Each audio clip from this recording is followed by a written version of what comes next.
Welcome back to Science Corner, our regular segment for anyone who loves digging into new research. Glad to be here. Today we're unpacking something really fascinating at the crossroads of AI and healthcare. It's called HealthBench. Yes, and it's a genuinely critical area. I mean, the potential for these large language models, LLMs, to change healthcare is just immense. Absolutely. Things like getting information out there, supporting doctors and nurses. Exactly. Expanding access, helping clinicians. The possibilities keep growing. But, with that potential comes a huge responsibility, right? How do we make sure these AI systems are actually safe and effective? We need solid ways to test them. And that leads us right to HealthBench. It's a new benchmark, it's open source, and it's specifically built to measure how these LLMs perform and, crucially, how safe they are in healthcare situations. Okay, HealthBench. Sounds important. Can you give us a bit more detail? What does it actually involve? What's being measured? So at its core, HealthBench looks at about 5,000 multi-turn conversations. Multi-turn, so like a real back and forth. Precisely. Think of it as a simulated chat between the AI and a user. Maybe a patient asking questions, maybe a doctor using it as an assistant. It goes way beyond just simple Q&A. That makes sense. Real medical interactions are rarely just one question, one answer. There's follow-up, clarification. Exactly. And the way it's evaluated is also quite unique. It doesn't just use standard AI scores. HealthBench uses these detailed rubrics. Rubrics, like scoring guides. Yes, comprehensive scoring guides. And the really important part is that they were created by physicians, a lot of physicians. Ah, okay. So grounded in actual medical expertise. How many doctors were involved in this? It was quite a large group, 262 physicians, actually. Wow. And they came from 26 different specialties across 60 countries. So a really diverse global perspective. That's impressive. That diversity must make the benchmark much stronger, more applicable everywhere. Definitely. And these rubrics they created, they're incredibly detailed. For those 5,000 conversations, there are, get this, 48,562 unique criteria.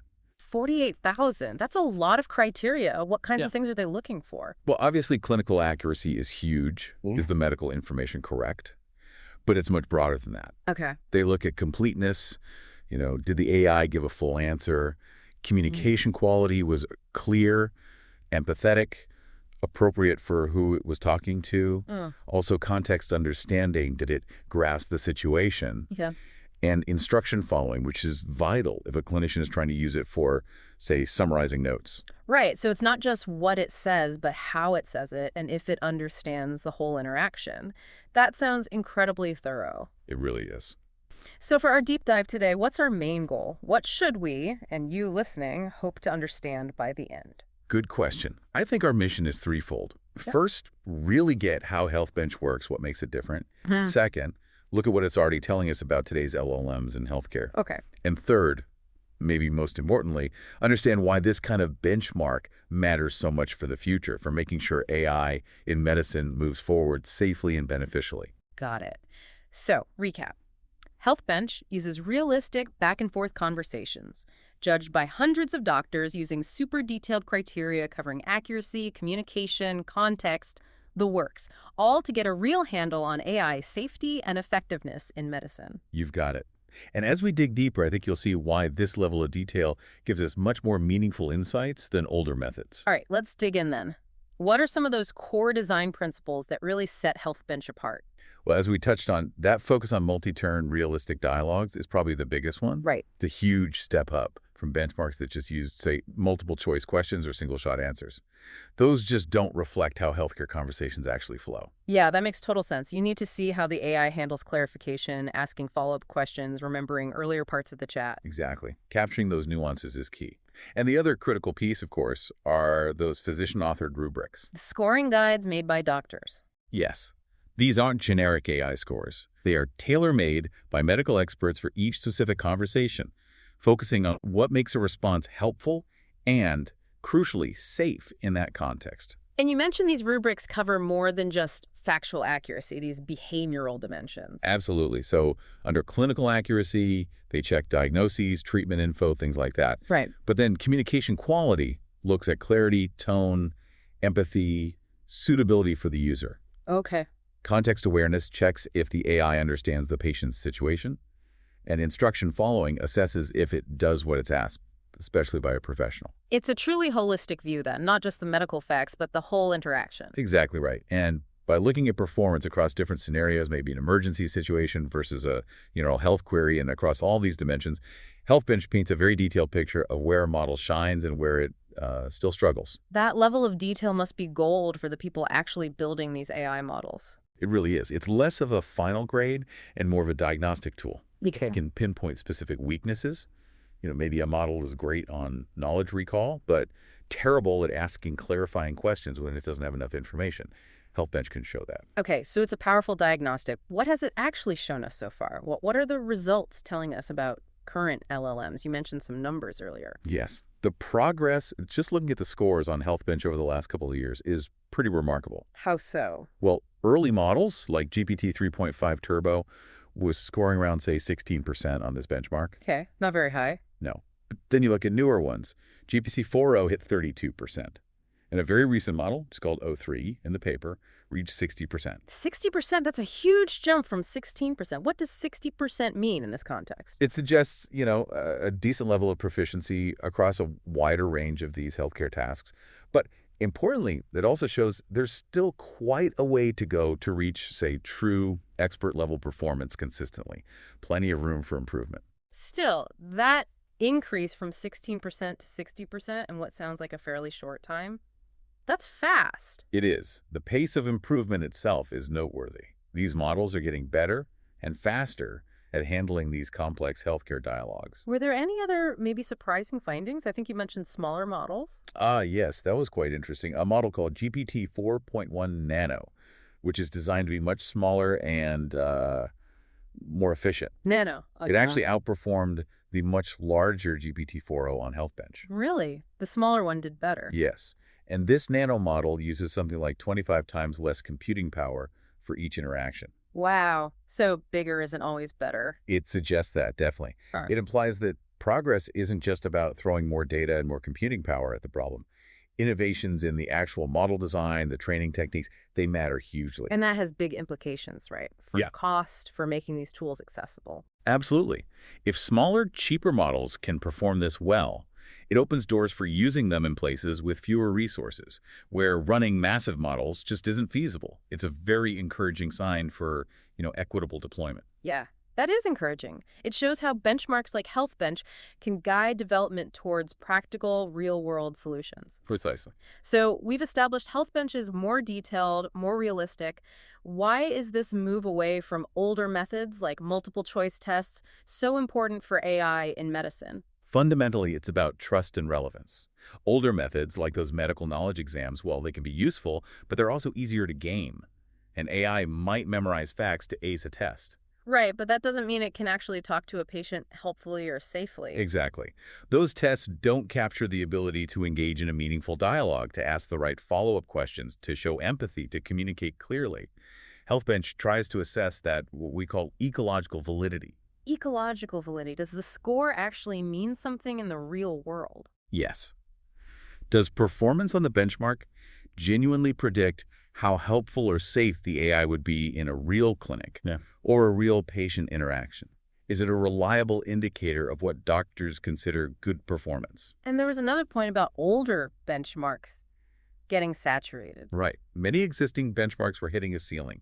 The top models were getting scores close to 100%, which sounds good, but it means the benchmark isn't challenging enough anymore. It stops pushing the field forward. So it can't differentiate between the very best models or incentivize further improvement. Exactly. HealthBench seems to avoid that, for now at least. The fact that even the best models, like R3 scoring 60%, still have significant room to grow suggests it's an unsaturated benchmark. So it can keep driving progress for a while yet. That's the hope. It remains a useful measuring stick. The research also mentioned two specific versions, HealthBench Consensus and HealthBench Hard. What's the difference there? Good point. They offer different lenses. HealthBench Consensus zooms in on 34 specific behavioral dimensions. These are the aspects that the physicians involved reached a strong consensus on as being particularly critical for safety and quality. Things everyone agreed were non-negotiable. So it's like the must-have capabilities validated by expert agreement. Exactly. It gives a really focused look at performance on the most essential stuff. HealthBench Hard, on the other hand, Sounds challenging. it is. It's a subset of 1,000 particularly difficult conversations from the main set. These are scenarios where even the best current models really struggle. What kind of scores do they get on hard? Quite low. The top score reported on HealthBench Hard was only around 32%. 32%. Even for the best models. Right. It really highlights the current frontiers, the specific, tough challenges where we still need major breakthroughs in AI capabilities. It shows us where the hard problems still lie. That's a really important reality check, isn't it? Despite the rapid progress, there are still fundamental hurdles in handling really complex or subtle healthcare situations. Indeed. And another interesting angle they explored was how responses, written purely by physicians, stacked up. Oh, right. How did the human experts do when judged by the same rubrics? Well, this was fascinating. The researchers had physicians write responses to the HealthBench scenarios. Some did it cold, with no AI help. Others were given responses from AI models to work with, and they found that the latest AI models, the ones from around April 2025 in their study, could generate responses that actually scored higher on the HealthBench rubrics than the responses written by physicians without any AI assistance. Wait, really? The AI responses were rated better by the physician-created rubrics than the unassisted physician's own responses. According to the HealthBench scores, yes, in these specific conversational tasks, it's quite a milestone. That is significant. What about when physicians did get AI help? When they were given responses from older AI models, say from September 2024, the physicians could generally take, but when they were given the responses from the most advanced April 2025 models, it was much harder for them to make substantial improvements. They were almost as likely to make the response score worse, according to the rubrics, as they were to make it better. So the cutting-edge AI is getting so good at generating these responses, even human medical experts are finding it difficult to consistently top them in these specific scenarios. That seems to be the implication, yes. It really underscores the speed at which these models are developing conversational capabilities relevant to healthcare, at least as measured by HealthBench. Okay, one last crucial piece, reliability. How do we know HealthBench's scoring is actually consistent and reflects what doctors think? Any benchmark is only as good as its validation, right? Absolutely critical point. Yeah. And they did address this through what they call meta-evaluation. Meta-evaluation. Evaluating the evaluation. Essentially, yes. They studied how well the automated scoring used by HealthBench, often an AI model itself doing the grading based on the rubrics, agreed with the judgments of the human physicians who created those rubrics in the first place. They looked especially at those consensus criteria where multiple doctors had weighed in. And what did they find? Does the AI grading match the human expert grading? Encouragingly, yes.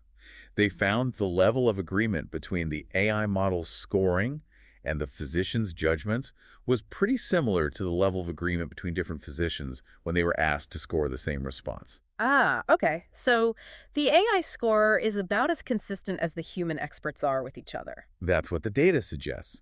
It provides pretty strong evidence that the HealthBench evaluation process is reliable, and that the scores it generates are a reasonably accurate reflection of expert medical opinion, as captured in those detailed rubrics. That's hugely important for trusting the results, isn't it? It means the progress we're seeing isn't just an artifact of the scoring method. Exactly. It gives us confidence that the benchmark is measuring something meaningful from a medical perspective, and that the improvements in scores reflect genuine advancement in capabilities that physicians care about. Okay, so let's try and pull this all together. HealthBench seems like a really big step forward in how we assess AI in healthcare. I think it is, yes. The focus on realistic conversations, the incredibly detailed physician-written rubrics, looking across different situations and behaviors like communication, not just accuracy, Yep. it paints a much richer picture. Precisely. And we've seen the results really rapid progress recently, with models like O3 hitting 60%, which is significant, though still leaves room to grow. And that surprising finding about the smaller GPT-4.1 Nano model being so effective and efficient. A key insight, definitely, shows it's not just about size. And the core value seems to be moving beyond simplistic tests towards something more meaningful, more trustworthy, and crucially, less likely to saturate so it can keep driving the field forward. Absolutely.